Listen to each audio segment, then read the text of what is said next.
Hello, spectacular reader relatives. Kim here with Native Lady Book Warrior. So, welcome back, right? Welcome back to those of you who have visited my channel before, and a big smiley face emoji to those of you who are visiting for the very first time. I am very glad you are here, and I will be discussing my very bookish thoughts, likes, and loves for David Grann's Killers of the Flower Moon, the Osage murders, and the birth of the FBI. So, yep, let's get started.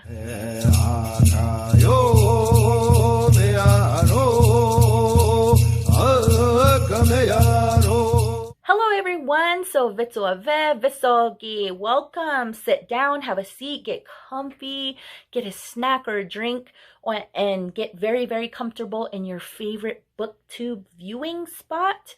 So, quick snap recap. Killers of the Flower Moon starts off with Molly Burkhart, an Osage Native woman who notices that her sister Anna is missing.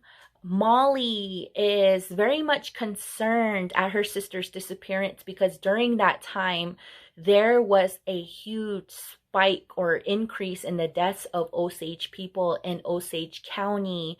And very early on, like the very first chapter, Anna is not only found dead, but she has been brutally murdered. And in those very first chapters, you seem to connect with Molly. And if you are not connecting with her, then you're definitely taking a very vibrant peek into her life. She has been through boarding school, she's married, she's the daughter to one of the last few elders who still practices the Osage traditional ways of life, prayers, and teachings. And then you read early on the wealth of the Osage people and their story of how their lands were very rich in resources, specifically oil. And the ironic thing is these are lands which they were forcibly relocated to, and they wish to move there because they thought it would be lands that no one would want. No one would want to live there because of the difficulty in cultivating that land, and its hardship in being able to care for it in terms of producing crops. Later on, you see that the Osage people leased their land allotments to oil companies and also collected on the royalties and the leases of those resources, which was also titled as the Underground Reservation. So if you want to look at my book review of this book, I talk more on the Allotment Act, on Osage's brief history of how they were able to attain a lot of this, or how not attain, but how the Osage people came into their wealth. So you can also review that in my book review. So very soon in the book, members of the Osage community are turning up dead. And later on, the Bureau of Investigation, obviously who will later be known as, especially to all of us, as the FBI, and a man by the name of Tom White shows up during that investigation, and he actually heads up the entire investigation. And in the book, he makes some very blood-curdling discoveries, and the book reveals treachery wrapped in treachery, betrayal layered in betrayal, and the culprit who is systematically murdering Molly's family. I think beyond reading about the greed and the accounts of institutional racism, which was very, oh my gosh, I'm just going to say it pissed me off. Also, another thing that very much frustrated me was the law-mandated appointment of financial guardianships, because the government obviously felt very much they had a say in how the Osage Nation and its members spent their money, and declared that Native people were incompetent, so they therefore appointed guardians to basically handle the financial management and spending of the Osage people. So I'm going to read a passage. So I'm going to read this part really quick. Congress implemented even more draconian legislation controlling how the Osage would spend their money. Guardians would not only continue to oversee their ward's finances under a new law, these Osage Indians with guardians were also restricted, which meant that each of them would withdraw no more than a few $1,000s annually from his or her trust fund. It didn't matter if these Osage needed their money to pay for education or a sick child's hospital bills. We have many little children. The last hereditary chief of the tribe stated, who was in his 80s, explained in the statement issued to the press, "We want to raise them and educate them. We want them to be comfortable, and we do not want our money held up from us by somebody who cares nothing for us." He went on, "We want our money now. We have it. It is ours, and we don't want some aristocratic man to hold it up so we can't use it. It is an injustice to us all. We do not want to be treated like a lot of little children. We are men and able to take care of ourselves." Sorry guys, I had to turn on the light. I couldn't even see. So it's crazy, right? Oh my gosh, that just really, but this system of guardianship also made the Osage people vulnerable to financial corruption. So I'm going to read another section because Grann wrote it better than I could ever explain. The more White investigated the flow of oil money from Osage headrights, the more he found layer upon layer of corruption. Although some white guardians and administrators tried to act in the best interests of the tribe, countless others used the system to swindle the very people they were ostensibly protecting. Many guardians would purchase for their wards goods from their own stores or inventories at inflated prices. One guardian bought a car for $250 and then resold it to his ward for $1,250. Or guardians would direct all of their ward's businesses to certain stores and banks in return for kickbacks. Or guardians would claim to be buying homes and land for their wards while really buying these for themselves. Or guardians would outright steal. One government study estimated that before 1925, guardians had pilfered at least $8 million directly from the restricted accounts of their Osage wards. The blackest chapter in the history of this state will be the Indian guardianship over these estates, an Osage leader said, adding, "There has been millions, not thousands, but millions of dollars of many of the Osages dissipated and spent by the guardians themselves." Oh my gosh. So when I read that, which is almost a little bit halfway into the book, and I was so freaking mad. And I had actually post-its here, and people are always DMing me and they're asking me, "What are you writing in your post-its?" But this is what I wrote. I was seething with anger. I was rereading books to stay sane and keep my sane and anger levels at a managed level.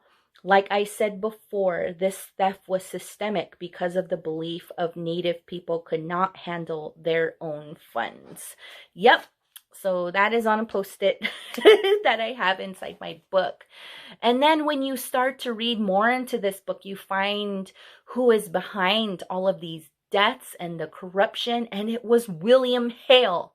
So let me show you a picture of this William Hale guy. Yep, that's him right there, at the so-called friend of the Osage and the king of the Osage Hills. And honestly, in the back of my head, I sort of maybe assumed or thought, or just automatically pointing my finger at him.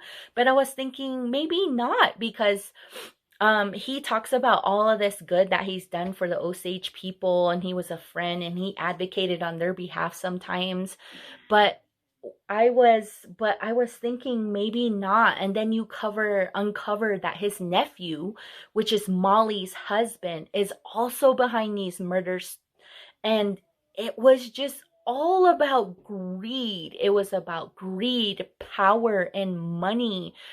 And that the death of Molly's family and the inheritance of that she would receive upon their deaths was all funneling to Molly, and Molly ends up inheriting all of her dead family's land head rights. And that ugliness, oh my gosh, of that greed made me physically sick. I mean, not not to a point of throwing up, but I felt very uneasy at that discovery. And I reread an entire book before returning to this story.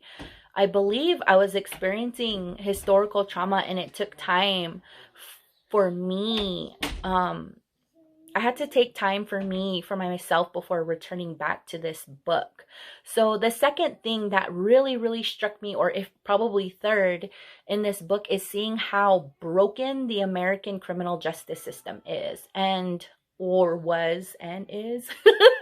But there was not only evidence being destroyed, but it was also being manufactured. There was obstruction of justice, bribes, perjury. People like W.W. Vaughn.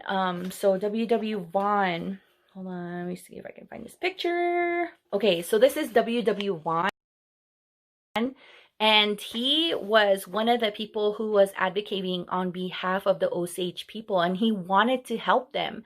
He was a friend of an Osage native, and that Osage native was the nephew of Chief Big Heart. Yeah, he was a nephew of the Chief Big Heart, and everybody suspected of the Big Heart of being poisoned. And Vaughn showed up right basically when he was on his deathbed, and Vaughn claimed that Big Heart gave him incriminating documents, and unfortunately that discovery of knowledge also claimed Vaughn's life. And I think like Vaughn had like 10 kids, and his death unfortunately really affected his family as well. Okay, on top of that, when they finally apprehended William Hale, and they felt like they had enough evidence and testimony to try him in federal court, juries were getting paid off. People were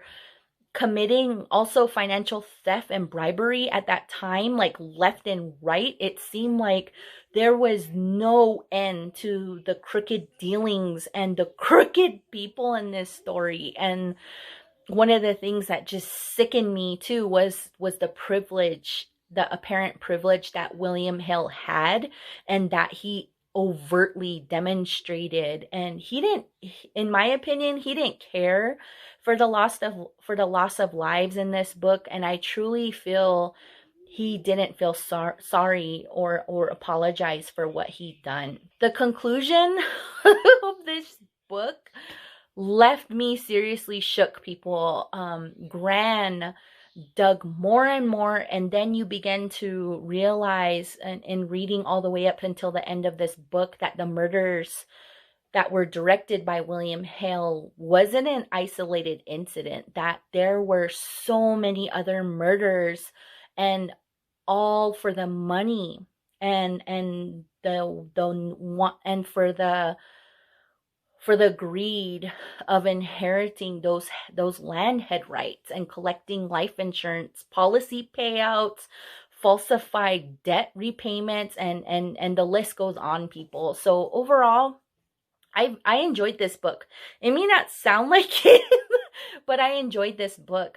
Grann created a very, very vivid picture of the people of that time, which was around the 1920s. And Grann was a master in telling the many layers of mystery and the connections of suspense to those events, and how very much they were essential to the part of the telling of the story, especially the historical events that took place. And all of it has very much been branded into my thoughts and even my actions lately.